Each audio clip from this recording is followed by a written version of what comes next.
Riley Grant learned a long time ago that her family didn't see her. They looked at her, sure, but they never really saw her. To them, she was the disappointment, the odd one out. The daughter who chose thrift stores over Bergdorf's, food trucks over Michelin stars, and a weird little online business over a real career. At 29 years old, Riley had stopped trying to explain herself. She'd stopped trying to fit in. But she hadn't stopped listening, and she hadn't stopped building. Tonight, she was about to show them exactly what they'd missed. The Azure Haven Hotel rose 32 stories above Midtown Manhattan, its facade glittering like a crown jewel under the city lights. Crystal chandeliers hung from 20-foot ceilings. Marble floors stretched across the grand lobby like frozen lakes. Everything about it screamed old money, legacy, power. It was the perfect place for the Grant family's 40th anniversary party. And Riley walked in wearing a $50 linen dress from an outlet mall. She knew what was coming. She'd dressed for it. Her hair was pulled back in a simple ponytail. No jewelry except for a thin silver watch her late grandmother had given her. No designer handbag. No $500 heels. Just Riley.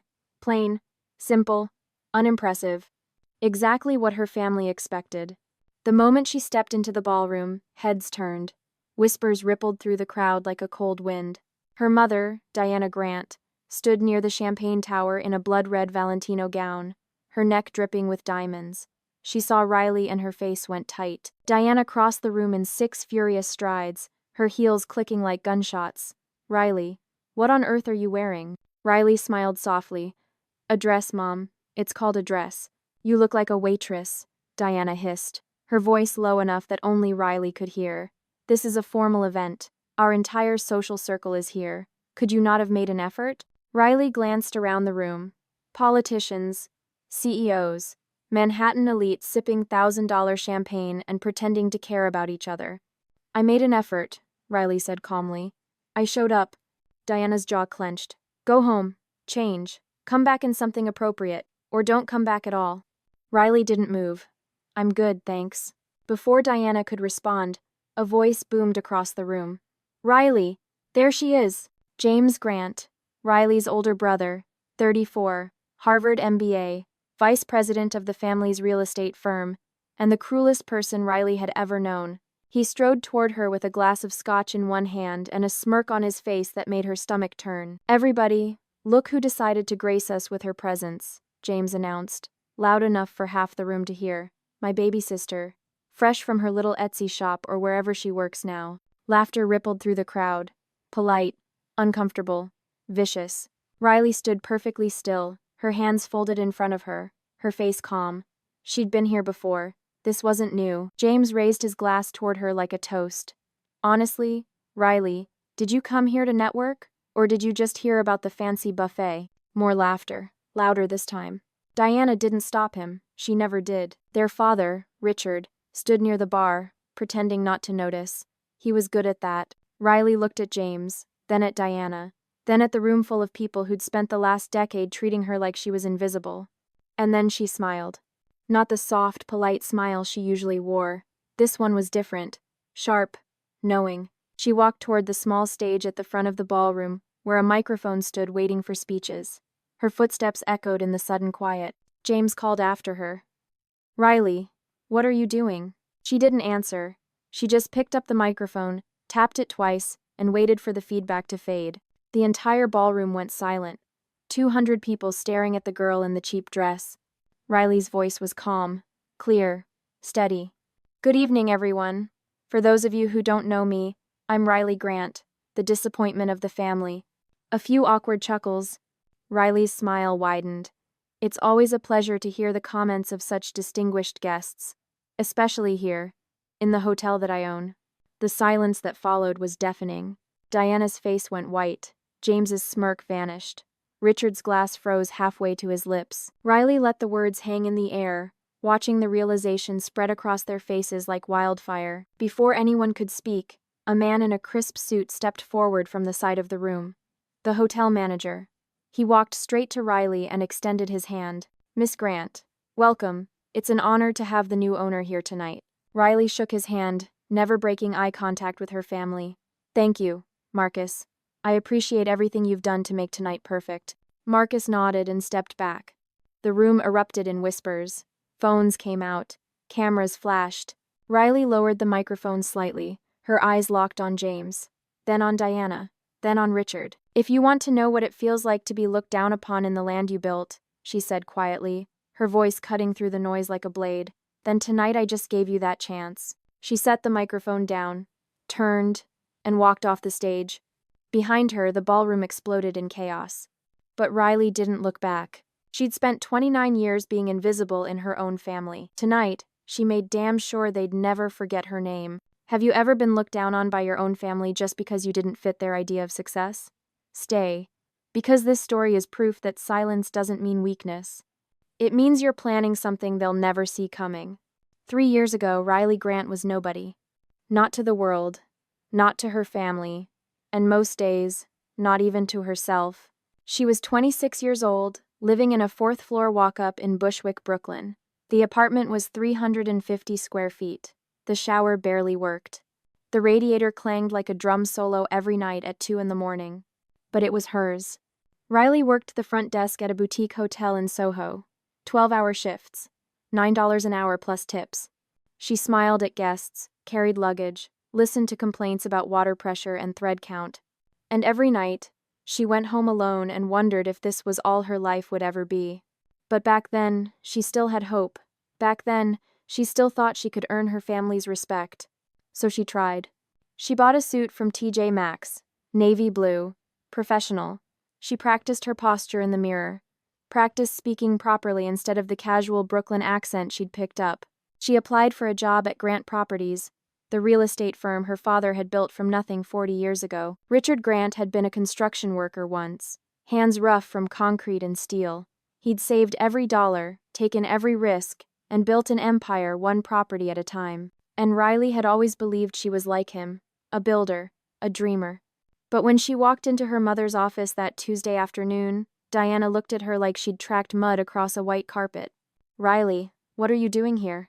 Riley held out her resume, her hands trembling slightly. "I'd like to apply for a position, junior analyst, or assistant project manager, anything entry level." Diana didn't take the paper. She didn't even look at it.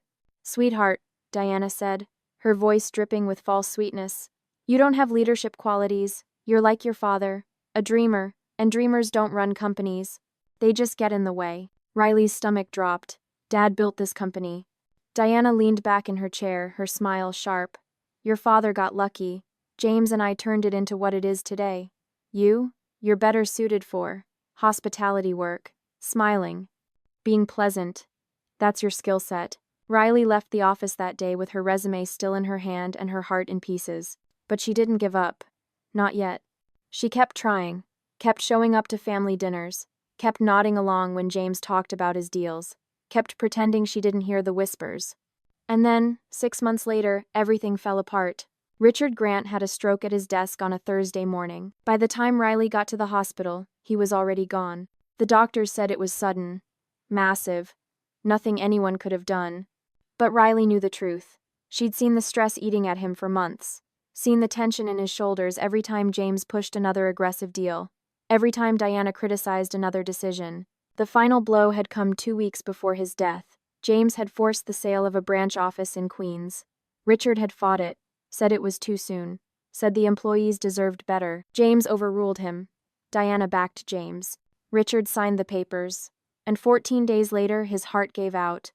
Riley stood at his funeral in a black dress, surrounded by 200 people who'd never really known him, who saw him as a name, a bank account, a legacy to be divided. And when it was over, when the last guest had left and the family gathered to discuss the will, Riley walked out. She didn't say goodbye, didn't pack her things from her childhood bedroom, didn't look back. She just left.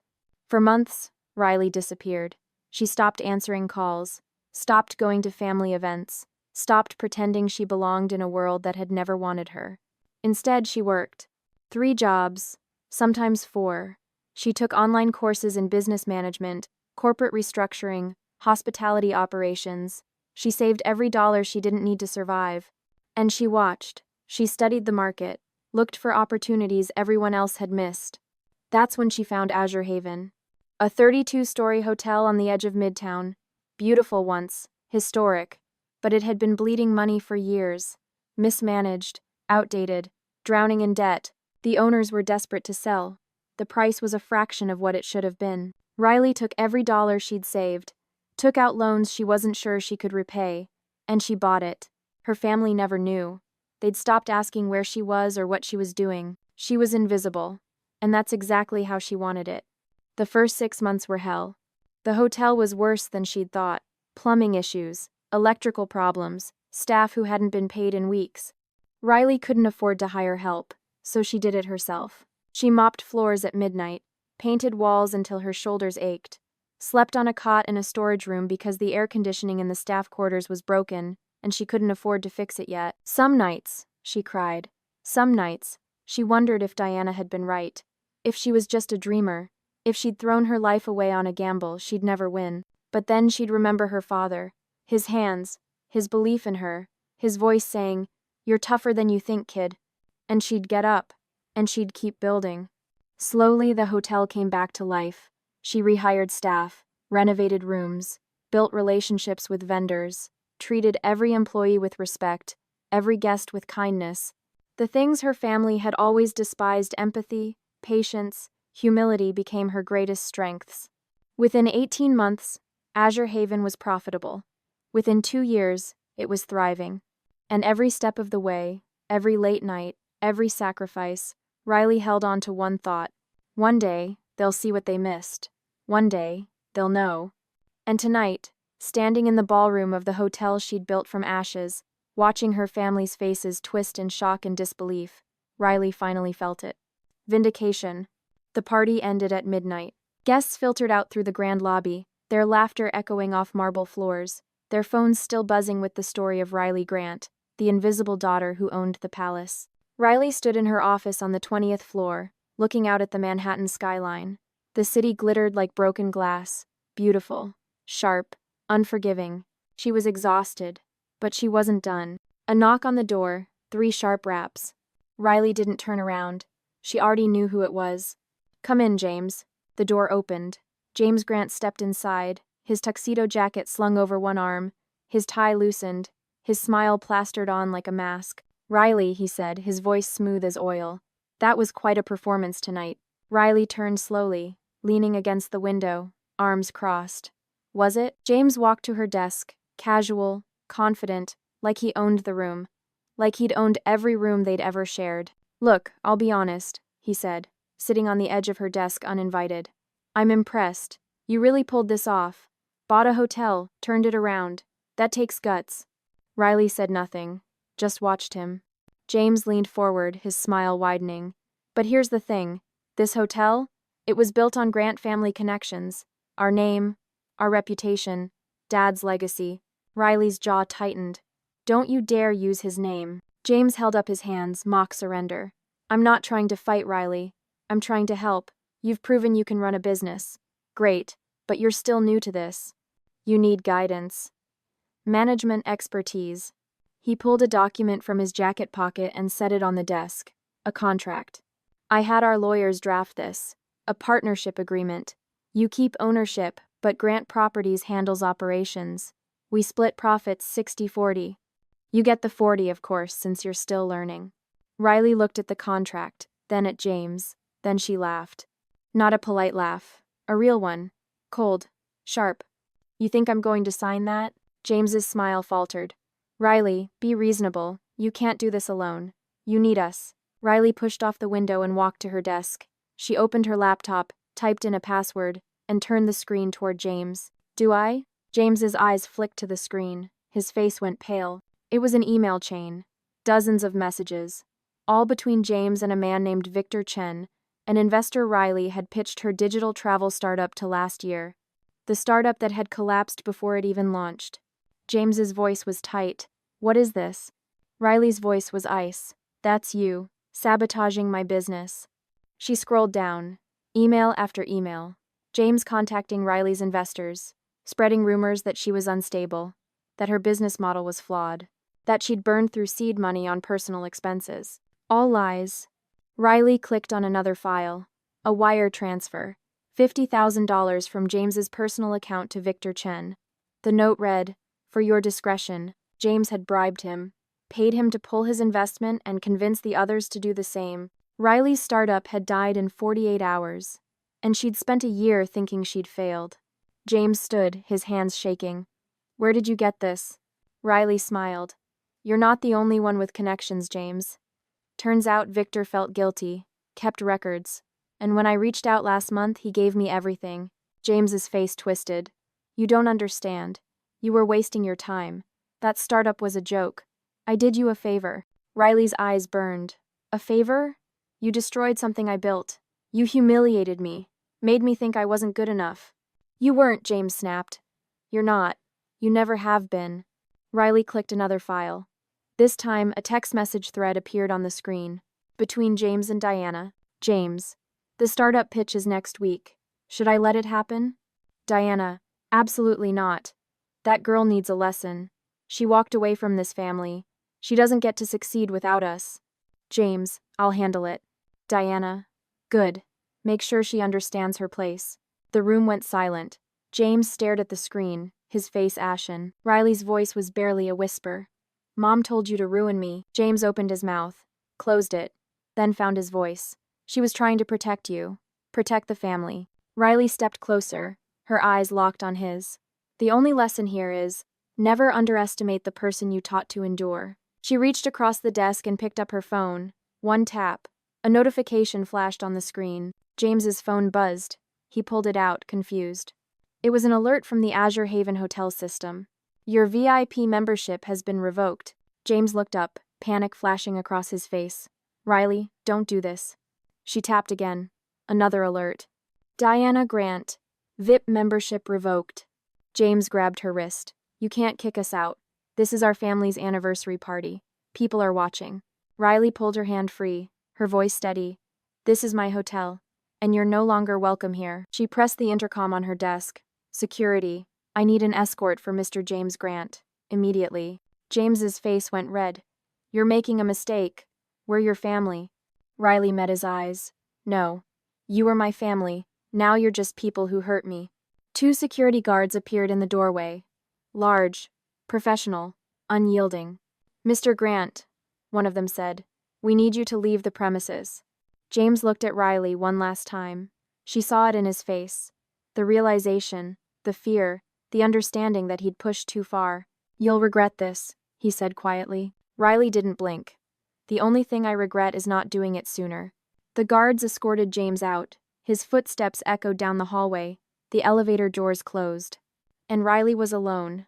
She sank into her chair, her hands trembling. She'd won. She'd finally stood up to them. But it didn't feel like a victory. It felt like a funeral. She'd just buried her family and gained her freedom. And she wasn't sure which hurt more. The video went viral in 6 hours. Someone at the party had recorded Riley's revelation on their phone. The moment she took the microphone, the shock on her family's faces, her calm, devastating words. This is the hotel that I own. It spread like wildfire. Twitter, Instagram, TikTok, Reddit. By morning, it had 15 million views. The comments poured in by the thousands. This is what quiet power looks like. She didn't raise her voice once and still destroyed them. Revenge with grace. Riley woke up in her Brooklyn apartment to 300 missed calls and a phone that wouldn't stop buzzing. She turned it off, made coffee, sat by the window and watched the sun rise over the Manhattan Bridge. She'd expected the attention, but she hadn't expected it to feel so empty. She'd won. She'd exposed them. She'd taken back her power. But her father was still gone, and her family was still broken. And no amount of viral videos could fix that. By the end of the week, the fallout was brutal. James tried to defend himself on LinkedIn, posted a long statement about misunderstandings and family disputes taken out of context. It backfired spectacularly. His comments section became a war zone. Diana stayed silent, but the damage was done. Her charity board quietly asked her to step down. Her country club membership was under review. Invitations stopped coming. The Grant family name, once synonymous with power and prestige, now meant something else entirely. Toxicity, abuse, cruelty behind closed doors. Riley watched it all unfold from a distance. She didn't comment, didn't gloat, didn't add fuel to the fire. She just waited. 1 week after the party, Riley sent a single email. To Diana Grant, James Grant. Subject: Meeting. Message: Conference Room B, Azure Haven Hotel. Friday, 10 a.m. Come alone. She didn't ask if they'd show up. She knew they would. Friday morning came gray and cold. Rain streaked the windows of the Azure Haven's 20th floor. Riley sat at the head of a small conference table, hands folded, her face calm. She wore a simple black blazer and jeans. No armor, no mask, just Riley. The door opened. Diana walked in first, her face hard as stone, her Chanel suit immaculate. James followed, his jaw tight, his eyes avoiding hers. They sat across from her. The silence was suffocating. Riley spoke first, her voice steady. I asked you here because I'm giving you a choice. Diana's eyes flashed. A choice? You humiliated us in front of 200 people? You destroyed our reputation, and now you want to negotiate? Riley didn't flinch. I exposed the truth. That's not the same thing. James leaned forward, his voice sharp. You made us look like monsters. Riley's gaze shifted to him. Did I? Or did I just show people who you really are? James slammed his hand on the table. You're no saint, Riley. You disappeared for 3 years. Didn't call, didn't visit. And now you act like you're the victim? Riley's voice dropped, cold and precise. I left because you killed Dad. The room went silent. Diana's face paled. James's voice cracked. That's not fair. Isn't it? Riley leaned forward, her eyes burning. You forced that Queen's deal through. He begged you to wait. You overruled him. 2 weeks later, he had a stroke. You don't think those things are connected? Diana stood, her hands shaking. Your father's death was a tragedy, but it wasn't our fault. He had a weak heart. The doctors said stress was a factor, Riley interrupted. And you stressed him to death. Diana's lips trembled. For the first time, Riley saw something crack behind her mother's perfect facade. Guilt, or maybe just fear. Riley took a breath, steadying herself. I didn't ask you here to relitigate the past. I asked you here because I want this to end. She slid 2 folders across the table. One to Diana, one to James. Inside are 2 options, Riley said. Option 1. You issue a public apology. Acknowledge what you did. Commit to 6 months of family therapy with a licensed mediator. No cameras, no press. Just us, trying to fix what's broken. James opened his folder, scanning the documents. His face twisted. You want us to publicly admit we sabotaged you? Yes. Diana's voice was venomous. Absolutely not. Do you know what that would do to us? To the business? Riley's voice didn't waver. Option 2. I file a lawsuit for business sabotage, emotional distress, and conspiracy to defraud. I have the emails, the wire transfers, the recordings. My lawyers are ready, and I will win. Diana stood, her chair scraping against the floor. You would destroy your own family over this? Riley stood too, meeting her mother's eyes. No, Mom. You did that a long time ago. I'm just deciding whether to bury the body or try to resuscitate it. The words hung in the air like smoke. Diana's voice broke. You're ruining the family name. Riley's voice was soft, almost sad. No, Mom. You ruined it. I'm just making sure everyone knows. She picked up her bag, walked to the door, and paused. You have 48 hours to decide. After that, my lawyers move forward. Diana's voice cracked. Riley, please. But Riley was already gone. She walked down the bright white hallway, her footsteps echoing, the fluorescent lights cold and clinical. Behind her, she heard it, a muffled sob. Diana's voice breaking, James trying to console her, the sound of a family collapsing under the weight of its own lies. Riley didn't look back. She stepped into the elevator, pressed the button for the lobby, and watched the doors close. For the first time in years, she felt something she hadn't expected. Not victory, not vindication, just exhaustion, and a faint, fragile hope that maybe, just maybe, something better could rise from the ruins. 1 year later, Riley stood in the lobby of Azure Haven and barely recognized it. The marble floors gleamed. Fresh flowers filled crystal vases on every surface. Guests moved through the space with ease, their faces relaxed, their laughter genuine. But the biggest change wasn't in the decor, it was in the feeling. Azure Haven had become something more than a hotel. It had become a statement. Respect as luxury was printed on every keycard, every menu, every piece of stationery. It wasn't just a slogan, it was a philosophy. Riley had built it into everything. The way staff were treated, the way guests were welcomed, the way conflicts were resolved. No one was invisible here, no one was less than. Everyone mattered, and people noticed. Travel magazines called it the boutique hotel redefining hospitality. Forbes featured Riley on their 30, under 30 list. Guests flew in from across the country just to experience what they'd heard about. But Riley's proudest achievement wasn't the press, it was the program. The Rising Haven Initiative, a 6-month mentorship program for young women starting their own hospitality businesses. Riley provided seed funding, business coaching, and office space in the hotel. 12 women had gone through it so far. 12 women who'd been told they weren't smart enough, polished enough, good enough. Just like Riley. She also started hosting monthly workshops. Healing from family trauma, setting boundaries, recovering from emotional abuse. The sessions were free, anonymous, safe. And they were always full. Riley had turned her pain into purpose, her wounds into weapons, her silence into a movement. She didn't do it for revenge. She did it because no one else should have to feel the way she'd felt. Invisible, worthless, erased. One Tuesday morning in late September, Riley was reviewing financials in her office when her assistant knocked. "Someone's here to see you," Marcus said quietly. "She doesn't have an appointment, but she said it's important." Riley looked up. "Who is it?" Marcus hesitated. "Your mother." Riley's pen stopped moving. Her heart kicked against her ribs. She hadn't seen Diana in a year. Not since that conference room. Not since she'd given them the choice. Diana and James had chosen option 1. Barely. They'd issued a short, carefully worded public statement acknowledging mistakes and judgment and committing to private family healing. The therapy sessions had lasted 4 months. They'd been brutal, painful, raw. And then Diana had stopped coming. Riley hadn't pushed. She'd learned you can't force someone to heal. You can only hold space for it if they choose it. She took a breath. Send her in. Diana Grant walked through the door like a ghost of herself. Not designer suit, not diamonds, not armor, just a simple gray dress, her hair pulled back, her face bare of the heavy makeup she used to wear. She looked older, tired, human. In her hands, she held a bouquet of lavender. Riley's favorite flower, the one her father used to bring home every Friday. Diana stopped a few feet from the desk, her hands trembling. "Hi." Riley stood slowly. "Hi, Mom."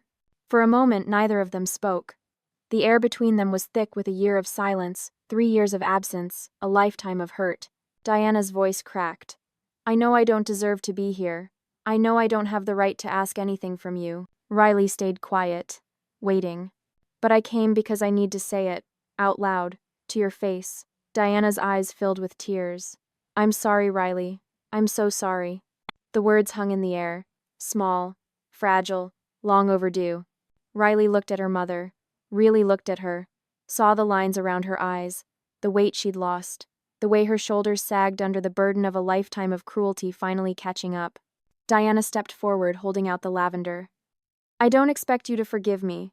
I just need you to know that I see it now. What I did to you. What we all did." Riley took the flowers, her fingers brushing her mother's. "What changed?" Diana's voice broke. "I lost everything. My board positions, my friends, my reputation. And when it was all gone, when I had nothing left to hide behind, I had to look at myself. Really look." She wiped her eyes. "And I hated what I saw." Riley set the flowers on her desk. Her throat was tight. "I don't need an apology, Mom. I just need you to stop hurting people. Stop hurting yourself." Diana nodded, tears streaming down her face. "I'm trying. It's hard, but I'm trying." Riley stepped forward. And then, without planning it, without thinking, she wrapped her arms around her mother. Diana collapsed into the hug, sobbing. Not the controlled, elegant tears of a woman who'd spent her life performing. Real tears, broken, human. They stood there for a long time. No words, no promises, just 2 women holding each other in the wreckage of what used to be a family. When they finally pulled apart, Diana wiped her face. "Can I see you again? Maybe coffee sometime?" Riley hesitated, then nodded. "Maybe. Let's start slow." Diana smiled. A real smile. Small, sad, hopeful. Slow is good. She left quietly, and Riley stood alone in her office, holding a bouquet of lavender, her heart lighter than it had been in years. That evening, Riley climbed to the rooftop terrace of Azure Haven. The sun was setting over Manhattan, painting the sky in shades of gold and pink. The city stretched out before her, alive and infinite. She leaned against the railing, breathing in the cool autumn air, and smiled. No more hatred, no more bitterness, no more need to prove anything to anyone. Just freedom. She'd spent years being invisible, years being small, years being told she wasn't enough. And she'd risen anyway, not by destroying her family, but by standing firm and forcing them to see themselves in the mirror. That was the real revenge. Not fire, not rage, just truth. And in that truth, Riley had finally found herself. If this story moved you, share it, because somewhere, someone needs to hear that standing up for yourself isn't selfish, setting boundaries isn't cruel. And sometimes the strongest thing you can do is walk away from people who refuse to see your worth. You are not invisible, you are not too much, and you are enough, exactly as you are.